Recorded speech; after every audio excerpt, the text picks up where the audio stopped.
आप सभी का स्वागत है आज के इस सुंदर सेशन में। हम आज पेज नंबर 187 पर हैं और ये चैप्टर नंबर 10 है।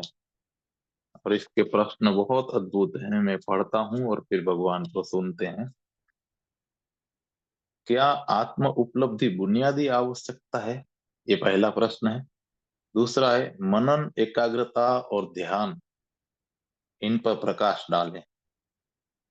तीसरा है नाभि केंद्र के विकास के लिए जो प्रशिक्षण है वह हृदय और मस्तिष्क के केंद्रों के प्रशिक्षण से किस तरह से भिन्न है? क्या सभी बुद्ध पुरुष नाभि केंद्रित हैं? हम आगे बढ़ते हैं। जो पहला प्रश्न है, क्या आत्म उपलब्धि, सेल्फ एक्चुअलाइजेशन मनुष्य की बुनियादी आवश्यकता है? भगवान कहते हैं, पहले समझने की कोशिश करो कि सेल्फ एक्चुअलाइजेशन का, आत्म उपलब्धि का अर्थ क्या है। A H Maslow A H Maslow ने इस शब्द सेल्फ एक्चुअलाइजेशन का प्रयोग किया है। मनुष्य एक संभावना की तरह पैदा होता है। वह सच में वास्तविक नहीं है, मात्र संभावना है। मनुष्य एक संभावना की भांति जन्म लेता है, वास्तविकता की भांति नहीं। वह कुछ हो सकता है, वह अपनी संभावना को वास्तविकता बना सकता है, और ऐसा नहीं भी हो सकता है। अवसर का उपयोग किया जा सकता है और नहीं भी किया जा सकता है। और प्रकृति तुम्हें वास्तविक होने के लिए मजबूर नहीं कर रही है। तुम स्वतंत्र हो। तुम वास्तविक होने को चुन सकते हो। तुम इसके लिए कुछ न करने को भी चुन सकते हो। मनुष्य एक बीज की तरह पैदा होता है। कोई भी मनुष्य भरा पूरा आप्तकाम होकर पैदा नहीं होता है। सिर्फ आप्तकाम होने की संभावना को साथ लाता है। अगर यह बात है और यही बात है, तब आप आत्म उपलब्धि एक बुनियादी आवश्यकता हो जाती है। क्योंकि तुम जब तक आप्तकाम नहीं होते, जब तक वह नहीं हो जाते जो हो सकते हो या होने को पैदा हुए हो, जब तक तुम्हारी नियति पूरी नहीं होती, यथार्थ नहीं होती, जब तक तुम्हारा बीज भरा पूरा वृक्ष नहीं बन जाता, जब तक तुम्हें लगता है कि तुम कुछ खो रहे हो, तुम में कुछ कमी है। और प्रत्येक व्यक्ति को यह महसूस होता है कि वह कुछ खो रहा है। यह खोने का भाव इसलिए है कि तुम अभी वास्तविक नहीं हुए हो। बात ऐसी नहीं है कि तुम धन का या पद प्रतिष्ठा का या शक्ति के अभाव का अनुभव करते हो। बात ऐसी नहीं है कि तुम धन का, पद प्रतिष्ठा का या शक्ति के अभाव का अनुभव करते हो। अगर तुम्हें वह सब मिल भी जाए जो तुम मांगते हो, जैसे कि धन, सत्ता, प्रतिष्ठा या जो भी, तो भी तुम सदा अपने भीतर कोई अभाव को अनुभव करते रहोगे। क्योंकि वह अभाव किसी बाहरी चीज से संबंधित नहीं है। किसी मित्र का माइक चालू है, देख लीजिए ना। जब तक तुम आप एक मैं ही कर लेता हूँ।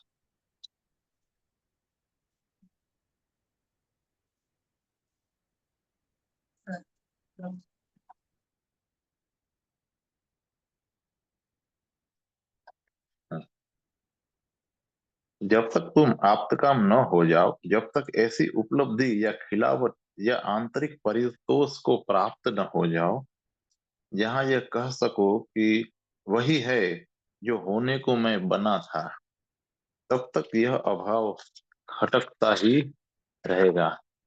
और तुम इस अभाव के भाव को किसी भी दूसरी चीज से दूर नहीं कर सकते। तो आत्म उपलब्धि का अर्थ है कि एक आदमी वही हो गया जो उसे होना था।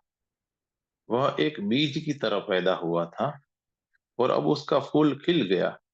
वह पूर्ण विकास को, आंतरिक मंजिल को पा गया। जिस क्षण तुम पाओगे कि तुम्हारी सभी संभावनाएं वास्तविक हो गई, उस क्षण तुम जीवन के शिखर को, प्रेम के शिखर को, स्वयं अस्तित्व के शिखर को अनुभव करोगे। अब्राहम मेस्लो ने, जिसने इस सेल्फ एक्चुअलाइजेशन का शब्द प्रयोग किया है, एक और शब्द का भी आविष्कार किया है। वह शब्द है पीक एक्सपीरियंस, शिखर का अनुभव। जब कोई व्यक्ति स्वयं को उपलब्ध होता है तो वह शिखर को, आनंद के शिखर को उपलब्ध होता है। तब किसी भी चीज की खोज बाकी नहीं रह जाती। तब वह अपने साथ पूर्णतः संतुष्ट होता है। अब कोई कमी नहीं रही, कोई चाह, कोई मांग, कोई दौड़ नहीं रही। वह जो भी है वह अपने साथ संतुष्ट है। आत्म उपलब्धि शिखर अनुभव बन जाती है, और सिर्फ आत्म उपलब्ध व्यक्ति शिखर के अनुभव को प्राप्त हो सकता है। तब वह जो कुछ भी करता है, जो कुछ भी छूता है, जो कुछ भी करता है या नहीं करता है, मात्र होना भी उसके लिए शिखर का अनुभव है। होना मात्र आनंदित होना है। तब आनंद का किसी बाहरी वस्तु से लेना देना नहीं है। वह आंतरिक विकास की एक महज उपज है, एक उप उत्पत्ति है। बुद्ध आत्म उपलब्ध व्यक्ति हैं।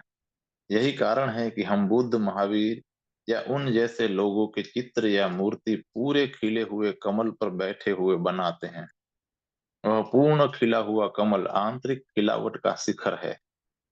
भीतर वे खिल गए हैं, और पूरी तरह से खिल गए हैं। वह आंतरिक खिलावट उन्हें प्रभामंडित करती है। उनसे आनंद की सतत वर्षा होती रहती है।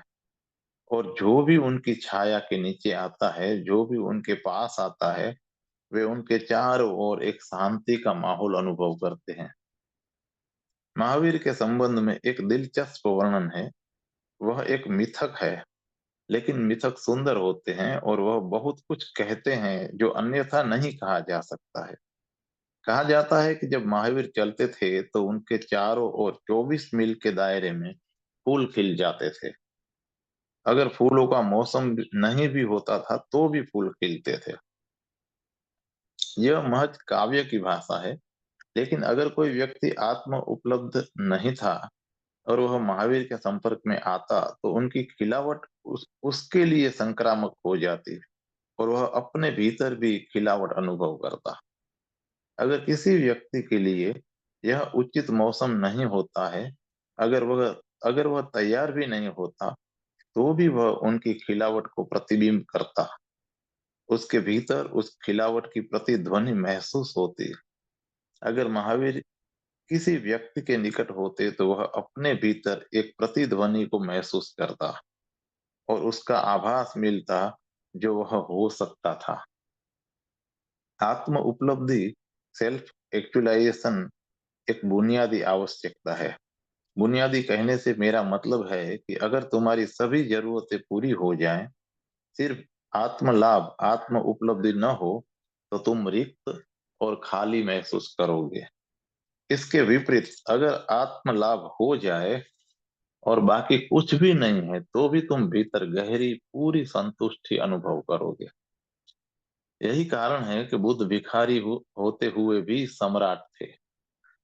बुद्ध ज्ञानोपलब्ध होने पर काशी आए, और काशी के राजा उनसे मिलने आए। राजा ने बुद्ध से कहा कि आपके पास कुछ भी तो नहीं है, आप महज एक भिखारी हैं। लेकिन आपके सामने मैं भिखारी मालूम पड़ता हूँ।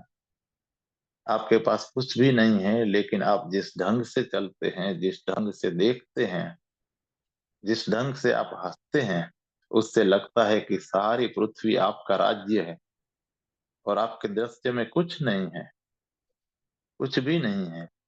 फिर भी आपकी शक्ति का राज क्या है? आप सम्राट जैसे दिखते हैं। सच तो यह है कि कोई सम्राट भी कभी ऐसा नहीं दिखा। मानो सारा संसार आपका है, आप सम्राट हैं। लेकिन आपकी शक्ति क्या है, और उसका स्रोत क्या है? तो बुद्ध ने कहा, वह मुझ में है। मेरी शक्ति का स्रोत, या जो भी आप मेरे चारों तरफ देखते हैं, वे दरअसल मेरे भीतर है। मेरे पास स्वयं के अतिरिक्त कुछ भी नहीं है, लेकिन वह पर्याप्त है। मैं आप्त काम हूँ। मैं अब और कुछ नहीं चाहता, मैं कामना रहित हो चुका हूँ। सच तो यह है कि आत्म उपलब्ध व्यक्ति कामना रहित हो जाता है। इसे स्मरण रखो।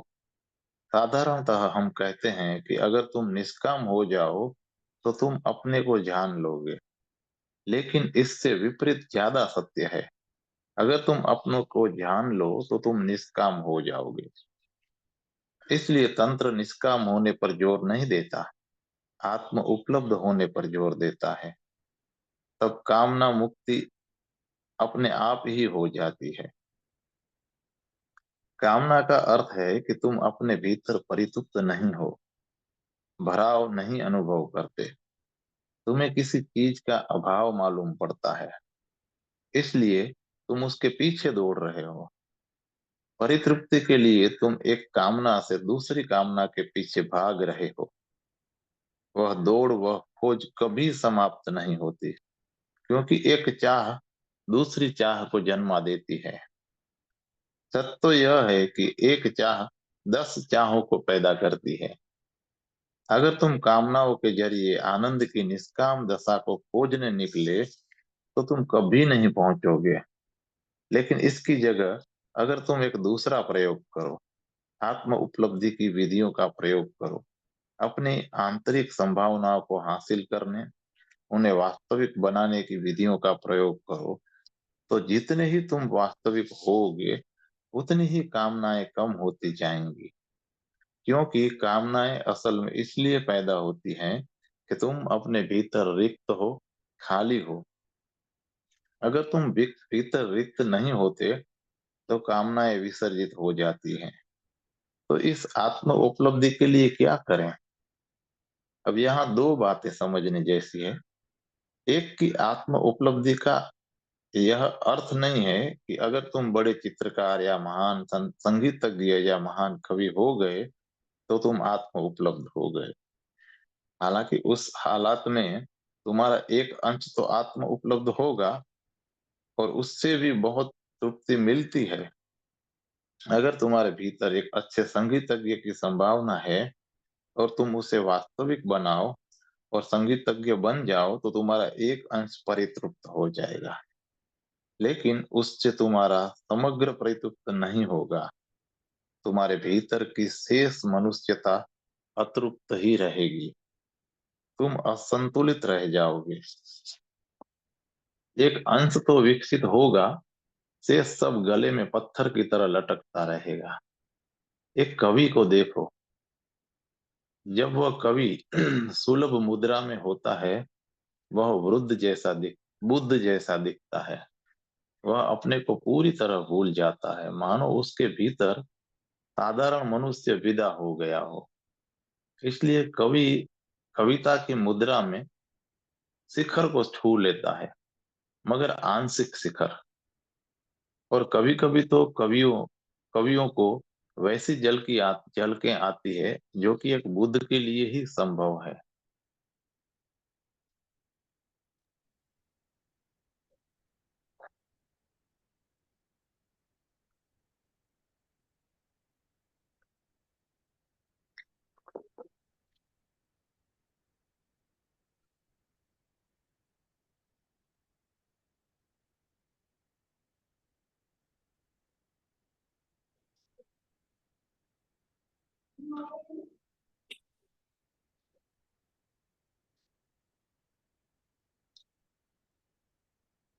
एक कवि भी बुद्ध की भांति बोल सकता है। उदाहरण के लिए खलील जिब्रान है। वह बुद्ध की भांति बोलता है, लेकिन वह बुद्ध नहीं है। वह कवि है, महाकवि है।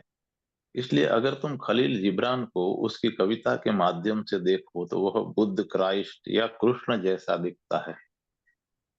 लेकिन अगर तुम खलील जिब्रान नामक व्यक्ति से मिलो तो वह महज मामूली है।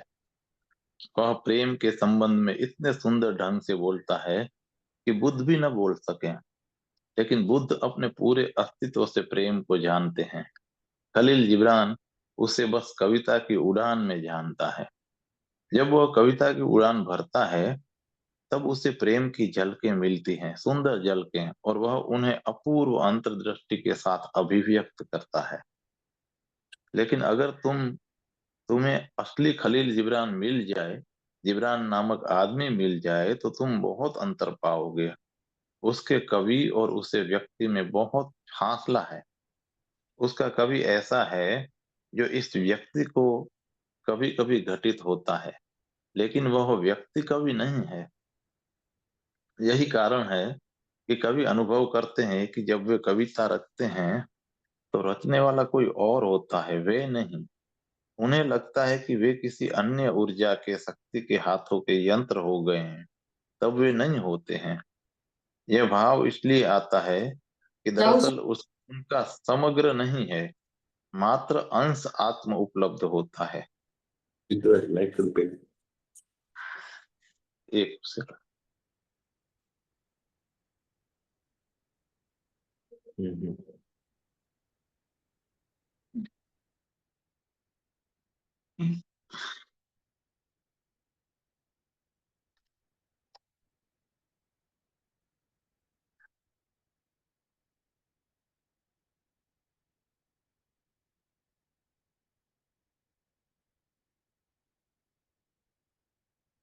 हम्म मात्र अंश आत्म। मानो तुमने आकाश को नहीं छुआ, सिर्फ तुम्हारी एक अंगुली ने आकाश को छुआ है। तुम तो धरती से ही बंधे हो। कभी तुम उछलते हो और क्षण भर के लिए धरती पर नहीं होते हो, तुम गुरुत्वाकर्षण को धोखा दे देते हो। लेकिन लेकिन दूसरे क्षण तुम फिर धरती होते हो। इसलिए अगर कोई कभी अपनी ऊंचाइयों को छूता है तो उसे झलकें मिलेंगी, आंशिक झलकें। अगर कोई संगीतज्ञ अपनी ऊंचाइयों को छूता है तो उसे झलकें मिलेंगी। बीथोवन के संबंध में कहा जाता है कि वह स्टेज पर होता था तो भिन्न ही आदमी होता था, सर्वथा भिन्न। गेटे ने कहा है कि जब बीथोवन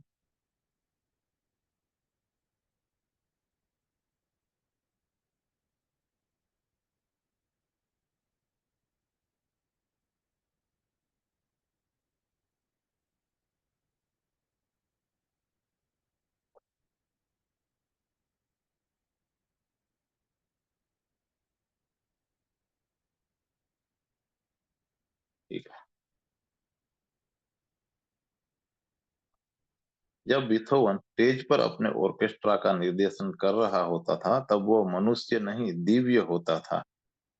वह जिस ढंग से देखता था, जिस ढंग से हाथ उठाता था, सब अति मानवीय था। लेकिन स्टेज से उतरकर वह महज एक मामूली व्यक्ति हो जाता था। स्टेज पर जो मनुष्य था वह किसी और शक्ति के वश में था। मानो बिथोवन वहां नहीं था, कोई इतर शक्ति उसमें प्रविष्ट हो गई थी। स्टेज के नीचे फिर वह बिथोवन मालूम पड़ता था, मामूली आदमी मालूम पड़ता था।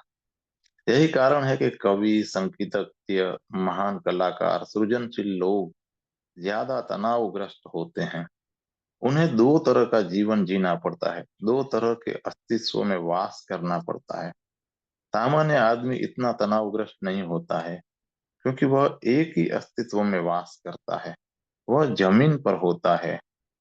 जबकि कवि, संगीतज्ञ, महान कलाकार छलांग लेते हैं, वे गुरुत्वाकर्षण के बाहर चले जाते हैं।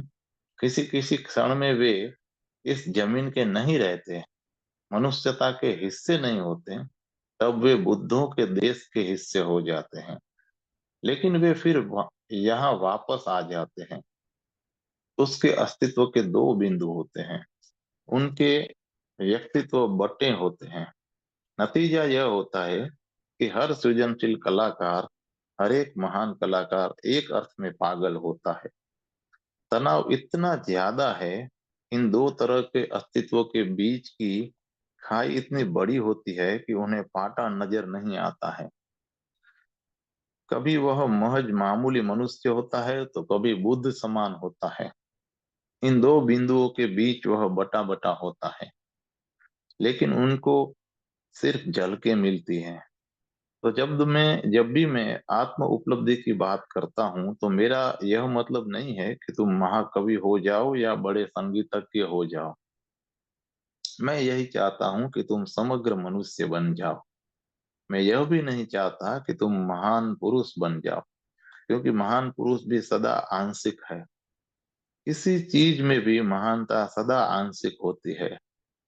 उसमें मनुष्य एक दिशा में तो गति करता जाता है, लेकिन अन्य सभी दिशाओं में और आयामों में वह वही का वही बना रहता है, असंतुलित। तो जब मैं कहता हूं कि समग्र मनुष्य बनो, तो इसका यह अर्थ नहीं है कि महान पुरुष बन जाओ। मेरा अर्थ यही है कि मनुष्य के भांति, संगीतज्ञ, कवि, कलाकार के भांति नहीं, पर एक मनुष्य की भांति संतुलन पैदा करो, केंद्रित हो और आप्तकाम हो। मनुष्य की भांति आप्तकाम होने का अर्थ क्या है? एक कवि एक महान कविता के कारण महाकवि है। एक महान संगीतज्ञ अपने महान संगीत के कारण महान संगीतज्ञ है। वैसे ही एक महापुरुष महापुरुष है, क्योंकि उसने कुछ कृत्य किए हैं। वे बड़ा वीर हो सकता है। महापुरुष किसी एक दिशा में महापुरुष है। यह आंशिक है। महानता आंशिक है, खंडित है। यही कारण है कि महापुरुषों को साधारण जन से अधिक संताप झेलना पड़ता है। फिर समग्र मनुष्य क्या है? पूरा मनुष्य, समग्र मनुष्य होने का अर्थ क्या है? पहले तो उसका अर्थ यह है कि तुम केंद्रित हो जाओ, बिना केंद्र के मत रहो। इस क्षण तुम कुछ कहो, अगले क्षण तुम कुछ और कहो। इस क्षण तुम कुछ हो, अगले क्षण तुम कुछ और हो। मेरे पास लोग आते हैं, तो मैं सामान्यतः उनसे पूछता हूँ कि तुम अपना केंद्र कहाँ महसूस करते हो? हृदय में, मस्तिष्क में, नाभि केंद्र में? तुम्हारा केंद्र कहाँ है? साधारणतः वो कहते हैं कि मैं कभी मस्तिष्क में मैं उसे महसूस करता हूँ, कभी हृदय में, और कभी कहीं भी नहीं। फिर मैं उन्हें कहता हूँ कि आंख बंद करो और अभी उसे अनुभव करो कि कहाँ है। और तब बहुसंख्य लोगों की यह स्थिति होती है कि वे कहते हैं, अभी इस क्षण लगता है कि मैं मस्तिष्क में केंद्रित हूँ, लेकिन दूसरे क्षण वे वहां नहीं होते। वे कहते हैं मैं हृदय में हूँ, और अगले क्षण केंद्र वहां से भी सिसक गया, वह और ही कहीं होता है, काम केंद्र में या और कहीं। सच तो यह है कि तुम केंद्रित नहीं हो, तुम क्षणिक ढंग से केंद्रित हो। तुम्हारे प्रत्येक क्षण का केंद्र अलग है, इसलिए तुम बदलते रहते हो। जब मस्तिष्क काम करता है, तो तुम समझते हो कि मस्तिष्क केंद्र है, और जब तुम प्रेम में होते हो, तब समझते हो कि हृदय केंद्र है। और जब कोई खास काम नहीं करते होते, तब तुम उलझन महसूस करते हो। तब तुम्हें केंद्र का पता नहीं चलता, क्योंकि तुम्हें उसका पता भी चलता है जब तुम कुछ कर रहे होते हो। क्योंकि तुम्हें उसका पता तभी चलता है जब तुम कुछ कर रहे होते हो। उस समय शरीर का एक विशेष भाग केंद्र बन जाता है, लेकिन तुम केंद्रित नहीं हो। जब तुम कुछ नहीं कर रहे हो, तो तुम्हें अपने केंद्र का पता नहीं हो सकता। एक समग्र मनुष्य केंद्रित होता है। वह जो भी कर रहा हो, वह सदा अपने केंद्र में रहता है। अगर उसका मन सक्रिय है, तो वह सोचता है कि उसके मन में विचार चलता है, लेकिन वह अपने नाभि केंद्र में स्थित है। केंद्र उसका कभी खोता नहीं है। वह मस्तिष्क का उपयोग कर लेता है, लेकिन वह कभी मस्तिष्क में नहीं रहता है। वह हृदय का उपयोग कर लेता है, लेकिन वह कभी हृदय में नहीं रहता है। ये उसके लिए उपकरण बने रहते हैं, वह केंद्रित रहता है। दूसरी बात कि समग्र मनुष्य संतुलित है। सच तो यह है कि जब कोई केंद्रित होता है, तो वह संतुलित भी हो जाता है। उसका जीवन एक गहन संतुलन है। वह कभी एक तरफा एकांगी नहीं होता। वह कभी किसी अति पर नहीं होता। वह सदा मध्य में रहता है। बुद्ध ने इसे ही मध्यम निकाय कहा है। वह सदा मध्य में रहता है। जो व्यक्ति केंद्रित नहीं है, वह सदा अति पर चला जाएगा। वह खाएगा तो बहुत खा लेगा, या वह उपवास करेगा। लेकिन सम्यक भोजन उसके लिए संभव नहीं है। उपवास आसान है, अति भोजन ठीक है। वह या तो संसार में उलझा रहेगा या वह संसार का त्याग कर देगा, लेकिन वह कभी संतुलित नहीं होता है। वह कभी मध्य में नहीं रह सकता है, क्योंकि अगर तुम केंद्रित नहीं हो तो तुम नहीं जानते कि मध्य का अर्थ ही क्या है। जो मनुष्य केंद्रित है वह सब बात में सदा मध्य में रहता है। वह कभी अति पर नहीं जाता। बुद्ध कहते हैं कि उसका भोजन सम्यक भोजन होता है। वह न कभी ज्यादा खाता है और न कभी उपवास करता है। उसका श्रम भी सम्यक श्रम होता है। वह न कभी अति श्रम करता है और न कभी आलस्य करता है। वह जो भी है संतुलित है। तो पहली बात कि आत्म उपलब्ध व्यक्ति केंद्रित होगा। दूसरी बात कि वह संतुलित होगा। और तीसरी बात कि अगर ये दो चीजें, केंद्रित होना और संतुलित होना, घटित हो गई तो बाकी चीजें अपने आप ही उसके पीछे पीछे आएंगी। वह सदा विश्राम में, अमन चैन में होगा, कभी तनाव में नहीं होगा। जो भी परिस्थिति हो, उसका विश्राम, उसकी शांति भंग नहीं होगी। मैं कहता हूँ किसी भी परिस्थिति में बेशर्त उसकी शांति भी भंग नहीं होगी, क्योंकि जो केंद्रित है वह सदा विश्राम में है, आराम में है। यदि मृत्यु आ जाए तो भी वह विश्राम में रहेगा। वह मृत्यु का स्वागत वैसे करेगा जैसे किसी मेहमान का किया जाता है। दुख आए तो वह उसका भी स्वागत करेगा। जो भी हो, उसको उसके केंद्र से च्युत नहीं किया जा सकता। यह विश्राम भी केंद्रित होने की उप उत्पत्ति है। ऐसे आत्म उपलब्ध व्यक्ति के लिए कुछ भी क्षुद्र नहीं है, कुछ भी महान नहीं है। सब कुछ उसके लिए पवित्र है, सुंदर और धार्मिक हो जाता है। वह जो भी करता है, जो भी वह उसे अन्यतम भाव से करता है, वो सब सुंदर हो जाता है। कुछ भी तुच्छ नहीं है। वह नहीं कहेगा कि यह तुच्छ है या फिर यह महान है। सच में न कुछ महान है और न कुछ तथ्य है। उस व्यक्ति का स्पर्श महत्वपूर्ण हो जाता है। आत्म उपलब्ध व्यक्ति, संतुलित केंद्रित व्यक्ति सब कुछ को बदल देता है। उसका स्पर्श उन्हें बड़ा बना देता है। तुम किसी बुद्ध को देखो, तुम पाओगे कि वे चलते हैं और चलने को भी प्रेम करते हैं। अगर तुम बोध गया जाओ और निरंजना नदी के किनारे बोधि वृक्ष के नीचे बैठे हुए बुद्ध ज्ञान को उपलब्ध हुए थे, तो तुम वहां पाओगे कि उनके चरण चिन्ह सुरक्षित हैं। बुद्ध 1 घंटा ध्यान करते थे और फिर आसपास में घूमते थे। बौद्ध शब्दावली में उसे चक्रमण कहते हैं। वे बोधि वृक्ष के नीचे बैठते थे, फिर घूमते थे, लेकिन उनका घूमना भी ध्यान जैसा ही होता था, शांत और पवित्र। किसी ने एक बार बुद्ध से पूछा कि आप ऐसा क्यों करते हैं?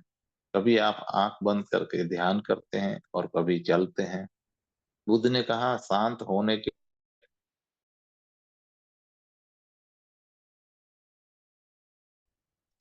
लेकिन मैं वही शांति साथ लिए हुए चलता हूँ। मैं बैठता हूँ लेकिन भीतर वही रहता हूँ, शांत। मैं चलता हूँ लेकिन भीतर भीतर की शांति वैसी ही बनी रहती है। आंतरिक गुण सदा एक रस है। वे सम्राट से मिले कि भिखारी से, बुद्ध बुद्ध ही रहते हैं। उनका आंतरिक गुण एक सा बना रहता है। भिखारी से मिलते समय वे कुछ दूसरे नहीं हो जाते हैं और सम्राट से मिलते समय भी वे दूसरे नहीं हो जाते हैं। वे वही रहते हैं। भिखारी न कुछ है, नहीं है। सम्राट बहुत कुछ नहीं है। और सच तो यह है कि बुद्ध से मिलते समय सम्राटों ने अपने आप को भिखारी महसूस किया है और भिखारियों ने अपने आप को सम्राट। उनका स्पर्श, उनकी मनुष्यता, उनकी गुणवत्ता एक ही रहती है। अपने जीवन काल में हर सुबह बुद्ध अपने शिष्यों से कहते थे कि कुछ पूछना हो तो पूछो। फिर जिस दिन वे मर रहे थे, उस सुबह भी उन्होंने वही किया। उन्होंने शिष्यों को बुलाया और कहा, पूछना हो तो पूछो, और याद रखो कि यह आखिरी सुबह है। दिन समाप्त होने के बाद मैं नहीं रहूंगा। वे वही थे उस दिन भी, उस सुबह भी। दूसरे दिनों की तरह ही उन्होंने कहा, अच्छा कुछ पूछना है तो पूछ लो, लेकिन यह अंतिम दिन है। उनके स्वर में कोई बदलाहट नहीं थी, लेकिन शिष्य रोने लगे। पूछना तो भूल ही गए। बुद्ध ने कहा कि रोते क्यों हो? किसी और दिन रोते तो ठीक था। यह तो अंतिम दिन है। शाम तक मैं नहीं रहूंगा, इसलिए रोने में समय मत गंवाओ। और दिन तुम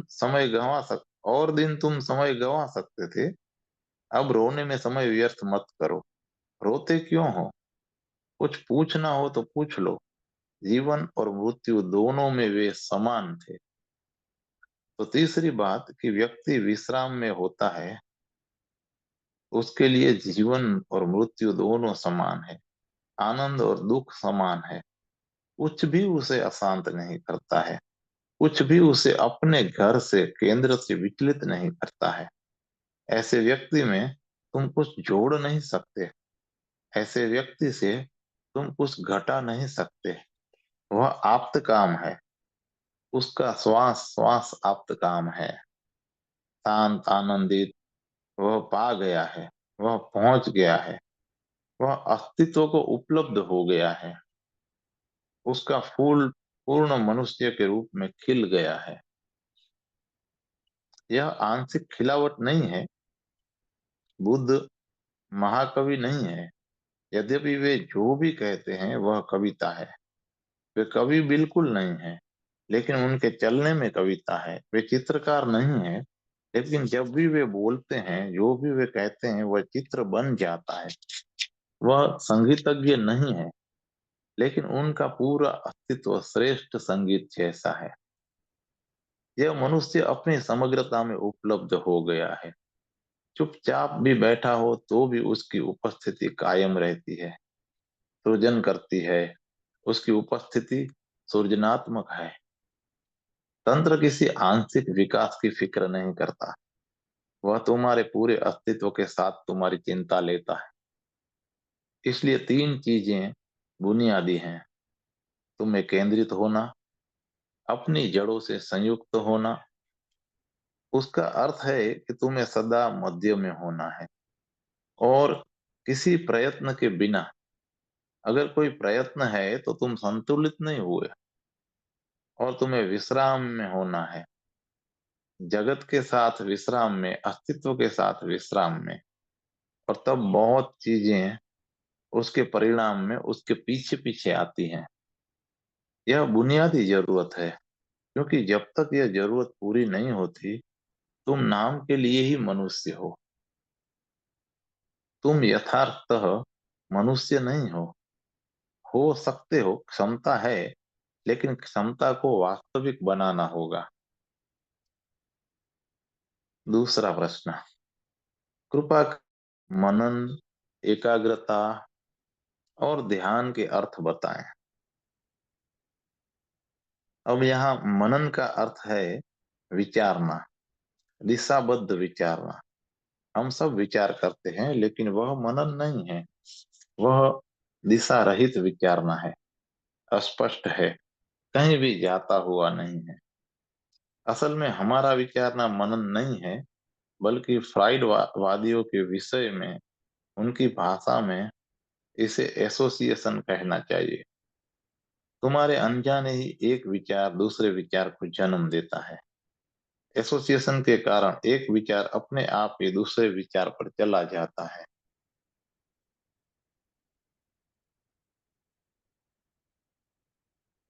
तुम एक कुत्ते को गली पार करते देखते हो। जिस क्षण तुम कुत्ते को देखते हो, तुम्हारा मन कुत्तों के संबंध में सोचने लगता है। कुत्ता तुम्हें ले चला, और फिर मन के अनेक एसोसिएशन हैं। जब तुम बच्चे थे, एक विशेष कुत्ते से डरा करते थे। वह कुत्ता तुम्हारा मन में उभर आता है और उसके साथ तुम्हारा बचपन चला आता है। फिर कुत्ते तो भूल जाते हैं और एसोसिएशन के प्रभाव के कारण तुम अपने बचपन के संबंध में दिवा स्वप्न देखने लगते हो। और फिर बचपन के साथ जुड़ी हुई अनेक चीजें आती है और तब तुम उनके बीच चक्कर काटने लगते हो। जब तुम्हें फुर्सत हो तो तुम सोचने से पीछे चलो, विचार से पीछे हटकर वहां जाओ जहां से विचार आया है। एक एक कदम पीछे हटो और तब तुम पाओगे कि वहां कोई दूसरा विचार था जो इस विचार को लाया था, और उनके बीच कोई संगति नहीं है। तुम्हारे बचपन के साथ इस गली के कुत्ते का क्या लेना देना है? कोई संगति नहीं है, सिर्फ मन का एसोसिएशन है। अगर मैं गली पार करूं तो वह कुत्ता मेरे बचपन में नहीं ले जाएगा, कहीं अन्यत्र ले जाएगा। किसी तीसरे व्यक्ति को वह कहीं और ले जाएगा। हर एक आदमी के मन में एसोसिएशन की श्रृंखला है। कोई भी घटना एसोसिएशन एसोसिएशन की श्रृंखला से जुड़ जाती है, तब मन कंप्यूटर की भांति काम करने लगता है। तब एक चीज से दूसरी चीज, दूसरी से तीसरी निकलती चली जाती है। यदि तुम दिन भर करते रहो, जो भी तुम्हारे मन में आए उसे ईमानदारी से कागज के टुकड़े पर लिख लो, तुम हैरान होगी कि यह क्या मेरे मन में चल रहा है। दो विचारों के बीच कोई संबंध नहीं है और तुम इसी तरह के विचार करते रहते हो। तुम इसे विचार ना कहते हो, यह सिर्फ एक विचार का दूसरे विचार के साथ एसोसिएशन है और तुम उनके साथ महज बह रहे हो।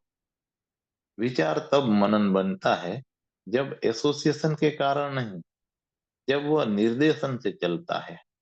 अगर तुम किसी खास समस्या पे काम कर रहे हो तो तुम सब एसोसिएशन की श्रृंखला को अलग कर देते हो और उसी एक समस्या समस्या के साथ गति करते हो। तब तुम अपने मन को निर्देश देते हो। मन तब इधर उधर से, किसी पगडंडी से, किसी एसोसिएशन की श्रृंखला पकड़कर भागने की चेष्टा करेगा, लेकिन तुम सभी अन्य रास्तों को रोक देते हो और मन को एक मार्ग से ले चलते हो। तब तुम अपने मन को दिशा देते हो। किसी समस्या में संलग्न वैज्ञानिक मनन में होता है, वैसे ही किसी समस्या में उलझा हुआ वैज्ञानिक, तार्किक या गणितज्ञ मनन करता है। जब कवि किसी फूल पर मनन करता है, तब शेष संसार उसके मन से ओझल हो जाता है। तब दो ही होते हैं, फूल और कवि। और कवि फूल के साथ यात्रा करता है।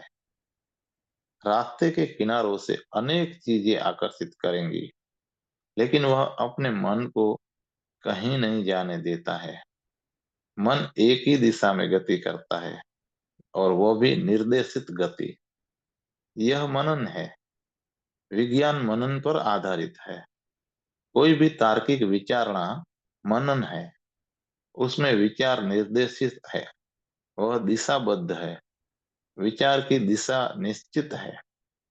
सामान्य विचारना तो व्यर्थ है। मनन तर्कपूर्ण और बुद्धिपूर्ण है। उसके बाद है एकाग्रता। एकाग्रता एक बिंदु पर ठहर जाना है। यह विचारना नहीं है। एक बिंदु पर होने को एकाग्रता कहते हैं। सामान्य विचारणा में मन पागल की तरह गति करता है। मनन में पागल मन निर्देशित हो जाता है और उसे यहाँ तहाँ जाने की छूट नहीं है। जबकि एकाग्रता में मन को किसी दिशा विशा जबकि एकाग्रता में मन को गति की छूट नहीं रहती। साधारण विचारणा में मन कहीं भी गति कर सकता है। मनन में मन किसी दिशा विशेष में ही गति कर सकता है, जबकि एकाग्रता में वह कहीं भी नहीं गति कर सकता। एकाग्रता में उसे एक बिंदु पर ही रहने दिया जाता है। सारी ऊर्जा सारी गति एक बिंदु पर स्थिर हो जाती है। योग का संबंध एकाग्रता से है। साधारण मन दिशाहीन अनियंत्रित विचारना से संबंधित है और वैज्ञानिक मन दिशाबद्ध विचारना से संबंधित है। योगी का चित्त अपने चिंतन को एक बिंदु पर केंद्रित रखता है, वह उसे गति करने नहीं देता है। और फिर है ध्यान। साधारण विचारणा में मन कहीं भी जा सकता है। मनन में उसके एक दिशा में गति करने की इजाजत है, दूसरी सब दिशाएं वर्जित हैं। एकाग्रता में मन को किसी भी दिशा में गति करने की इजाजत नहीं है, उसे सिर्फ एक बिंदु पे एकाग्र होने की छूट है। और ध्यान में मन है ही नहीं, ध्यान अमन की दिशा है। यह चार अवस्था हैं: साधारण विचारना, मनन, एकाग्रता और ध्यान।